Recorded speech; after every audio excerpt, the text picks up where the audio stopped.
Kita membicarakan yang lagi viral, perihal bid'ah. Apa sebenarnya bid'ah dan kebenaran bid'ah? Petunjuk dari guru kan. Kalau kita mau jujur, sungguh kita tidak sejamat dengan Nabi Muhammad.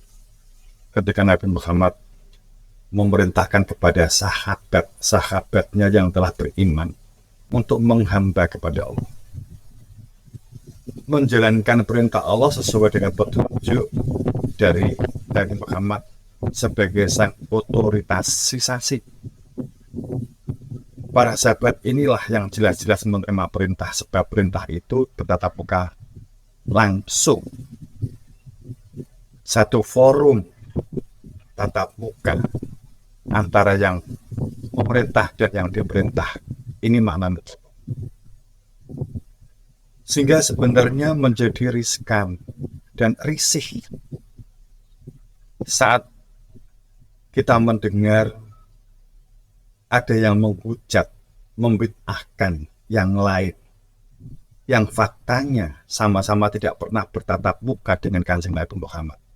Lagi pula, yang namanya al-hadis adalah yang didengar langsung sahabat yang sezaman, yang keluar dari lisan dan yang dicontohkan oleh Nabi.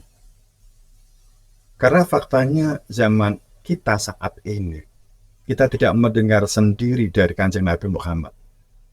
Kita tidak bisa konfirmasi dan bertanya kebenarannya.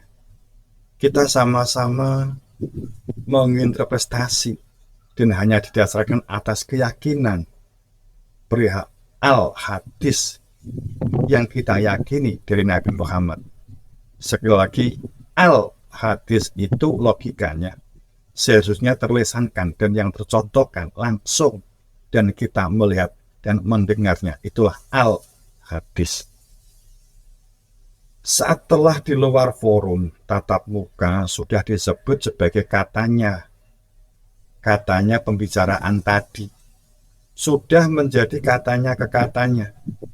Kalau kita mau jujur, agama kita saat ini adalah dari katanya ke katanya, bukan dari yang memiliki otoritasisasi sebagai yang hak serta wewenang. Padahal dalam ayatnya telah diterangkan dengan sangat jelas, bi'idznillah, iman hanya dengan izin Allah. Izin inilah bi'idznillah, inilah keberadaan yang hak sah dan wewenang, yakni utusannya atau yang mewakili di muka bumi. Wa makana linafsin an tu'mina ila bi'idznillah. Keadaan seseorang itu tidak di dalam keadaan iman kecuali hanya dengan izin Allah. Namanya izin ya dengan izin. Dan Allah juga benci kepada mereka yang tidak menggunakan akal, nalar, rasionalnya. Yunus 100. Kemudian di dalam surat Al-Fat, fungsi Rasul Allah itu menjadi saksi dan menjadikan hamba dapat bersaksi secara fakta rasa hati nurani. Dan kedua, mengenali sehingga mengetahui hakikat kehidupan, mengetahui bagaimananya kehidupan ini berjalan. Dan ketiga, untuk terarah, terbimbing, dan kepastian tujuan, kepastian bagaimana dapat selamat jika sewaktu-waktu masa pakai jasad habis, masa pakai di dunia. Tidak berilusi pengetahuan, konsep, tapi fakta.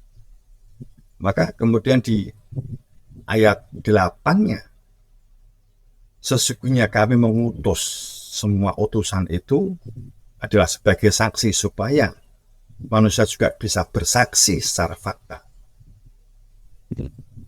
Beliau para nabi pembawa berita perihal bagaimana kehidupan di jalan dengan mengenali hakikat hidup.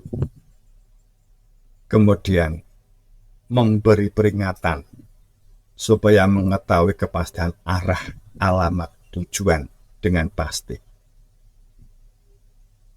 supaya seseorang yang peminta dan sang pencari kebenaran itu berada di dalam fakta iman dengan ilmu yang menjadikan mengenal keberadaan Tuhannya.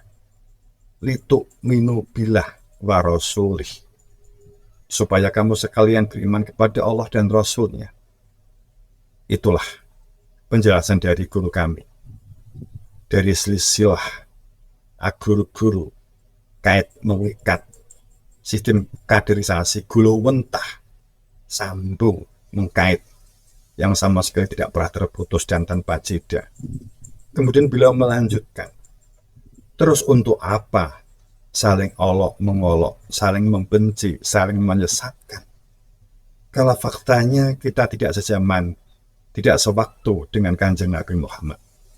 Seharusnya apapun yang kita lakukan tidak di dalam perintah dan faktanya beragama kita selama ini didasarkan atas tafsir-tafsir, praduga-praduga, kira-kira, sesuai dengan interpretasi dan keyakinan kita.